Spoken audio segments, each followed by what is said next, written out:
c'est le cœur d'un hiver russe. La température extérieure est descendue à 35 degrés en dessous de zéro.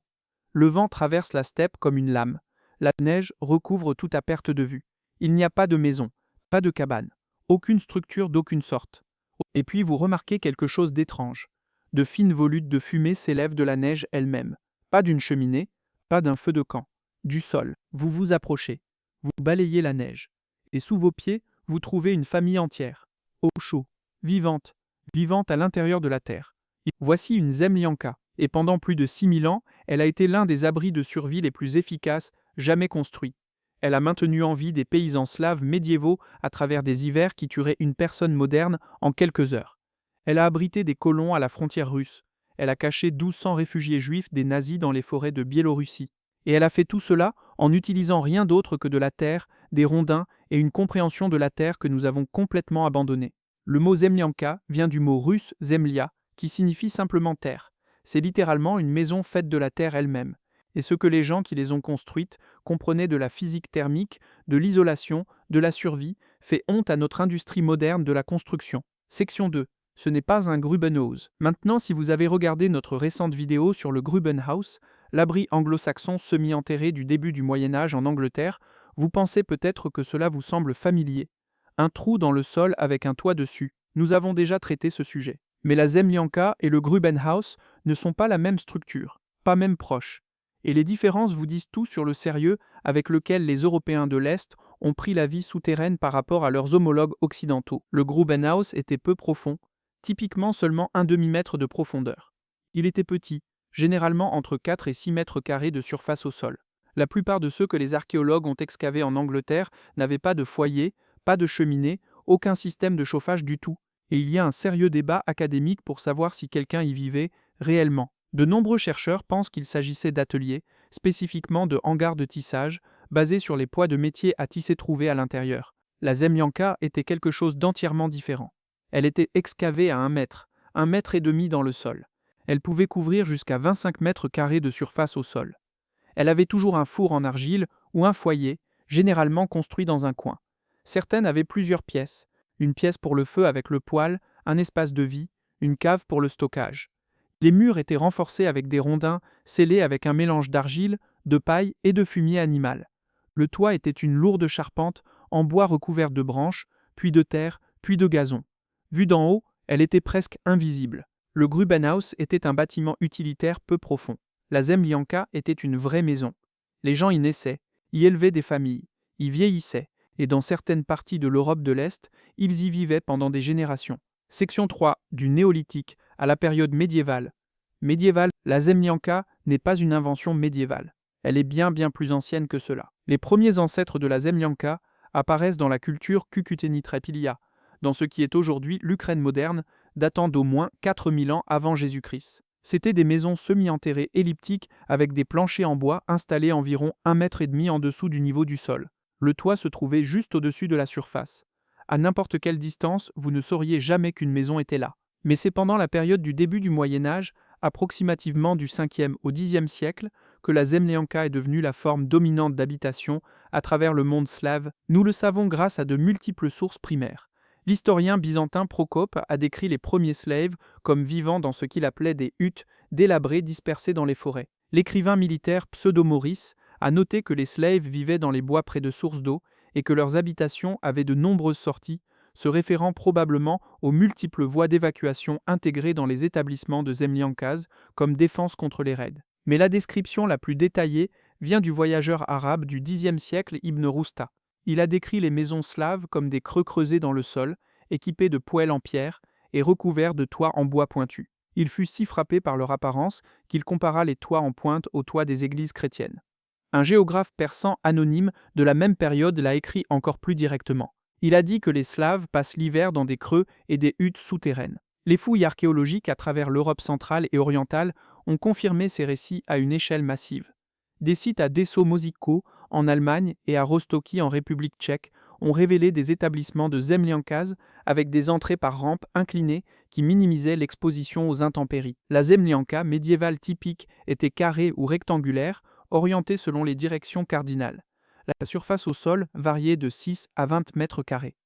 Un foyer ou un four en argile se trouvait dans un coin de la pièce.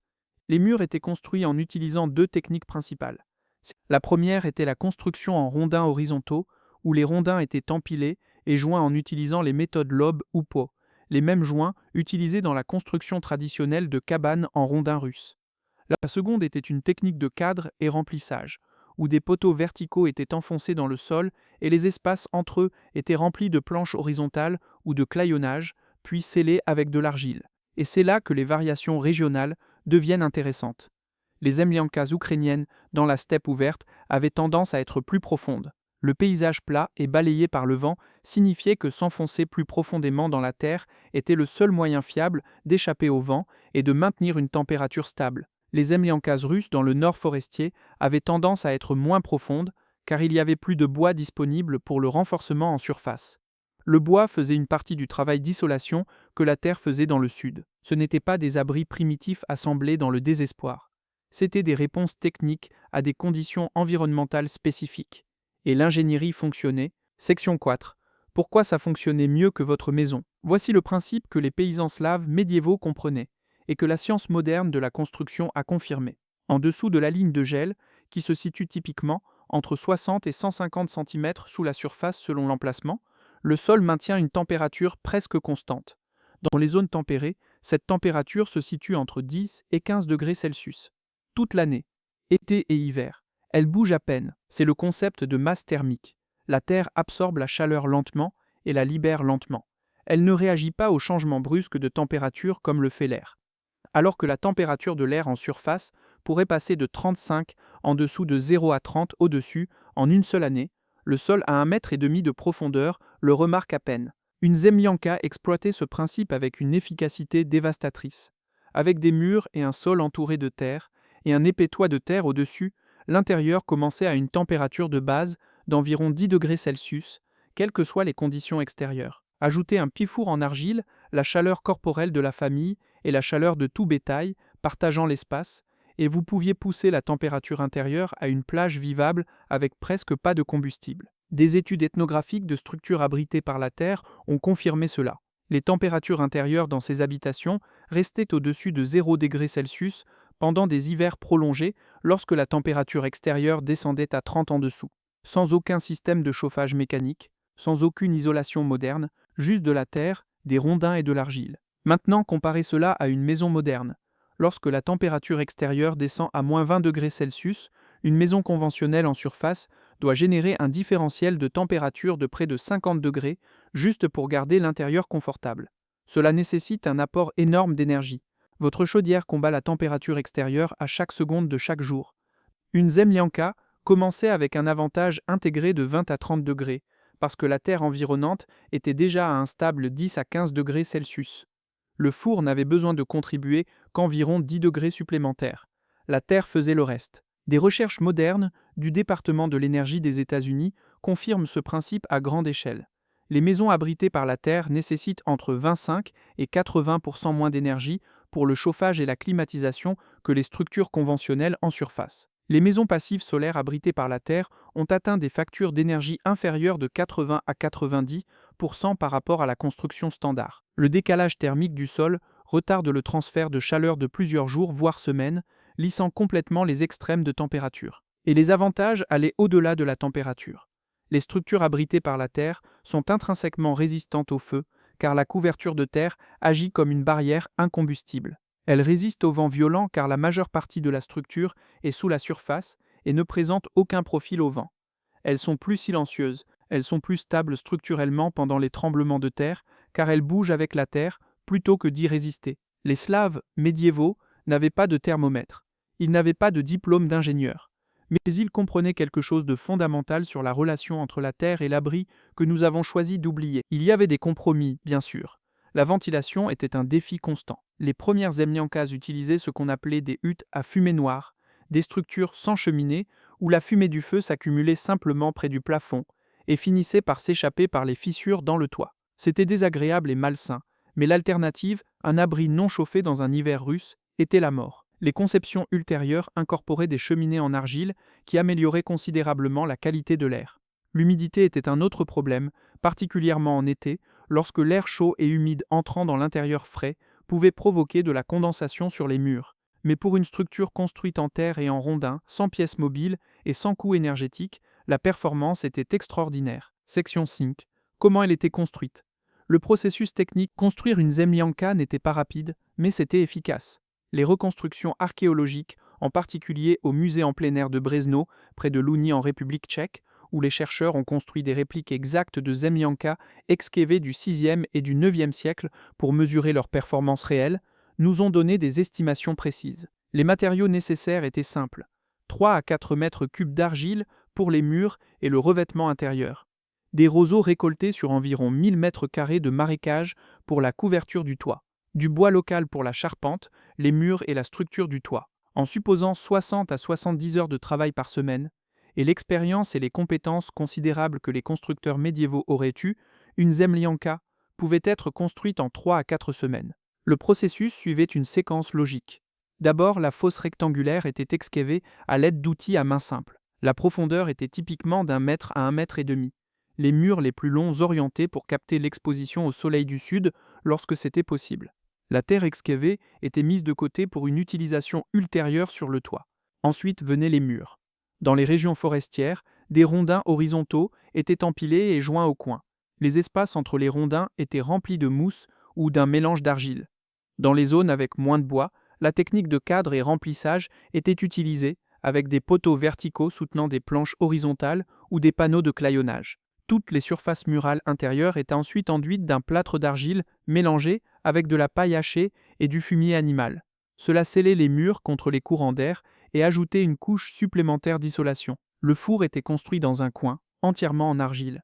Il servait 3 objectifs simultanément: chauffage, cuisine, et dans certaines conceptions, le dessus plat en argile du four était utilisé comme plateforme de couchage. C'était une technique qui évoluera plus tard vers le poêle russe massif des siècles suivants, qui pouvait occuper jusqu'à un quart de la surface au sol d'une izba traditionnelle et fournissait un espace de couchage sur sa surface supérieure chaude. Le toit était une lourde charpente en bois, généralement construite à partir des rondins les plus épais disponibles. Des poutres transversales étaient posées sur le dessus, puis recouvertes d'une couche de branches ou de roseaux, puis d'une épaisse couche de terre excavée, puis de gazon vivant. Cela créait un toit imperméable, résistant au feu, et contribuait considérablement à la masse thermique globale de la structure. Vu d'en haut, le toit terminé était impossible à distinguer du paysage environnant. L'entrée se faisait par une rampe inclinée ou un ensemble de marches grossièrement taillées descendant depuis le niveau du sol. L'entrée était typiquement orientée à l'opposé de la direction du vent dominant pour empêcher les courants d'air et la neige d'entrer à l'intérieur. L'aménagement intérieur était simple mais fonctionnel. Des bancs en terre ou des plateformes en bois surélevées bordaient les murs périphériques, servant à la fois de siège et de surface de couchage. L'espace central était gardé dégagé pour la circulation et pour que la chaleur du four puisse circuler. Des niches de rangement étaient creusées directement dans les murs de terre, et dans certaines conceptions, une petite cave était excavée sous le niveau du sol principal pour un stockage au frais supplémentaire. Section 6. La Zemljanka dans chaque crise. Ce qui rend la Zemljanka remarquable n'est pas seulement ses origines médiévales. C'est le fait que chaque fois que la civilisation d'Europe de l'Est a fait face à une crise existentielle, les gens sont retournés à la même solution. Retour dans la terre. Lorsque Catherine la Grande a invité des colons allemands à s'installer dans la région de la Volga en 1767, ces familles sont arrivées dans un paysage avec des hivers brutaux et presque aucune infrastructure existante. Leur première maison était des Zemljankas. Ils ont creusé dans la terre et utilisé sa masse thermique pour survivre aux premières saisons meurtrières, jusqu'à ce qu'ils puissent construire des maisons en rondins plus permanentes appelées izba. La Zemljanka était la différence entre la vie et la mort pour des milliers de colons allemands de la Volga. Pendant l'expansion russe en Sibérie du XVIIe au XIXe siècle, les groupes pionniers se lançant dans des territoires avec pergélisol et des températures atteignant 50 en dessous de zéro comptaient sur les Zemljankas. Dans ces environnements extrêmes, les murs étaient renforcés avec de lourds rondins et tassés avec du mortier d'argile pour résister à la pression du sol dégelant et regelant. Les conceptions étaient adaptées, mais le principe de base restait le même. La terre protège. Les communautés cosaques sur le Don ont intégré la Zemljanka dans leur mode de vie semi-nomade. Ils utilisaient les abris souterrains non seulement comme refuge, mais comme espace culturel. Les Zemljankas apparaissaient dans les rituels de divination cosaques et les traditions locales, signe de la profondeur de l'enracinement de ces structures dans la vie quotidienne. Même Pierre le Grand, Le tsar, qui a construit Saint-Pétersbourg et modernisé l'armée russe, a vécu dans une zemlianka pendant sa campagne de 1722 contre la Perse. Son abri personnel à Derbent mesurait environ 8 mètres sur 4. Quand le tsar lui-même vivait sous terre, cela vous dit quelque chose sur l'efficacité de ces abris. Mais le chapitre le plus extraordinaire de l'histoire de la zemlianka est venu pendant la Seconde Guerre mondiale. Dans les forêts de Biélorussie, une famille juive nommée Bielski a organisé l'une des plus grandes opérations de sauvetage partisane de l'Holocauste.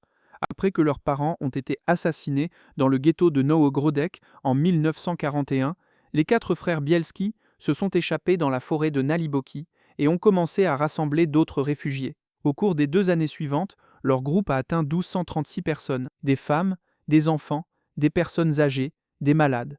Quiconque les atteignait était accepté, et ils ont survécu dans des zemliankas. Les partisans ont construit des abris souterrains dans toute la forêt, utilisant des techniques qui étaient restées essentiellement inchangées pendant des siècles.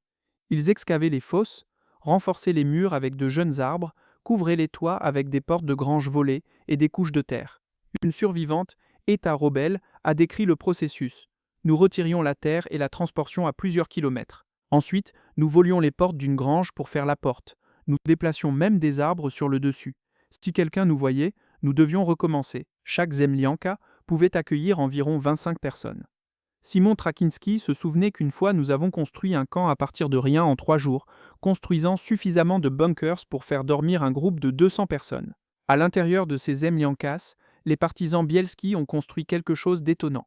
Une cuisine, un moulin, une boulangerie, un bain public, une clinique médicale, une hutte de quarantaine pour les patients atteints de typhus, une école pour les enfants, un atelier de métallurgie qui réparait les armes et en construisait de nouvelles à partir de pièces détachées, une tannerie, une synagogue, même un tribunal et une prison, une civilisation souterraine entière, invisible depuis la surface. Et les zemliankas les ont maintenus en vie à travers des hivers où la température descendait à 35 en dessous de zéro. Trakinski l'a décrit simplement. Cela pouvait être assez confortable quand il faisait 35 degrés en dessous de zéro. Nous étions contents d'avoir un endroit où aller. Des feux brûlaient 24 heures sur 24 à l'intérieur des bunkers. 25 personnes entassées ensemble, jambes qui se chevauchent. Si une personne se retournait, tout le monde devait se retourner. C'était brutal, mais ça fonctionnait. 1236 personnes ont survécu à la guerre sous la protection de Bielski. Le nombre de leurs descendants vivants aujourd'hui est estimé à plus de 10 000. Pendant ce temps, sur les lignes de front de la bataille de Moscou en 1941, des soldats soviétiques se blottissaient dans des zemliankas, alors que les forces allemandes poussaient vers la capitale. Un correspondant de guerre nommé Alexei Surkov, abrité dans un abri près du village de Kachino, a écrit un poème à sa femme à la lueur d'une bougie. Il est devenu les paroles de la chanson Zemlianka, l'une des chansons russes les plus célèbres de la guerre. Le gouvernement soviétique a essayé de l'interdire pour être trop pessimiste. Des soldats du front ont écrit des lettres en colère protestant contre la censure, et l'interdiction a été levée. La chanson a survécu, tout comme l'abri dont elle portait le nom. Section Sept. Pourquoi nous avons oublié? Alors comment un système d'abri, avec 6000 ans de performance prouvée, validé par la science thermique moderne, a-t-il simplement disparu de notre connaissance collective? La réponse est la même que celle qui a tué le Backstuga suédois et le Burdey roumain. La stigmatisation. La zemlianka est devenue associée à la pauvreté, à l'arriération, au genre d'existence paysanne désespérée que les nations en voie de modernisation voulaient laisser derrière elles. À mesure que l'urbanisation s'accélérait au XXe siècle, que les populations migraient vers les villes et les logements industriels, les compétences et les connaissances nécessaires pour construire une zemlianka ont été abandonnées en une seule génération. Et l'ironie est stupéfiante. Les maisons modernes, abritées par la terre, coûtent entre 10 et 20% de plus à construire que les maisons conventionnelles en surface. Mais elles permettent d'économiser entre 50 et 80% sur les coûts de chauffage et de climatisation pendant leur durée de vie. Le département de l'énergie des États-Unis recommande activement la construction abritée par la terre pour les climats avec des extrêmes de température significatifs, ce qui est exactement le genre de climat où les zemliankas ont été construites pendant des milliers d'années. En dessous de la ligne de gel, le sol sous vos pieds en ce moment même se trouve à une température constante de 10 à 15 degrés Celsius. Il est à cette température depuis des mois. Il restera à cette température pendant encore des mois.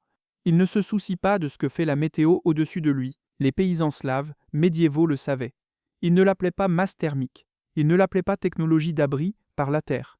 Ils comprenaient simplement que si vous allez dans le sol vous maintient en vie. et ils construisaient en conséquence. Nous dépensons des milliers d'euros chaque hiver à combattre la température de l'air au-dessus de nos têtes, alors que la solution se trouve à peine 1,5 m sous nos pieds. Nous n'avons pas amélioré la Zemlyanka. Nous avons juste oublié qu'elle existait. 6000 ans. C'est combien de temps les êtres humains ont utilisé la Terre elle-même comme leur principale défense contre le froid. Des maisons semi-enterrées néolithiques en Ukraine, aux villages slaves médiévaux, aux établissements cosaques dans la steppe, aux camps partisans dans les forêts de Biélorussie. La Zemlyanka était là pour tout cela. Elle a survécu à tous les tests, à toutes les invasions, à tous les hivers. Elle a gardé des familles en vie quand rien d'autre ne le pouvait. Elle a abrité 1200 personnes du pire génocide de l'histoire humaine. Elle était si efficace qu'un tsar a vécu dans l'une d'entre elles pendant une campagne militaire. Et puis, en l'espace d'environ 50 ans, nous l'avons abandonnée. Pas parce qu'elle avait cessé de fonctionner, pas parce que nous avions trouvé quelque chose de meilleur, mais parce que nous avons décidé que vivre dans la Terre était quelque chose dont il fallait avoir honte. La prochaine fois que votre facture de chauffage arrivera en janvier, souvenez-vous de ceci. Il existe une conception d'abri qui ne nécessitait aucune électricité, aucune conduite de gaz, aucune chaudière et aucune isolation sortie d'une usine en rouleau. Elle utilisait de la terre, des rondins, de l'argile et une compréhension de la terre que nous avons échangée contre la commodité. Les slaves médiévaux l'appelaient une zemlyanka. Et nous avons oublié. Si cette vidéo vous a aidé à comprendre quelque chose que le monde moderne a abandonné, pensez à vous abonner. Cela ne coûte rien, et cela aide cette chaîne à continuer à ramener ces techniques oubliées à la lumière. Merci d'avoir regardé. Je vous verrai dans la prochaine.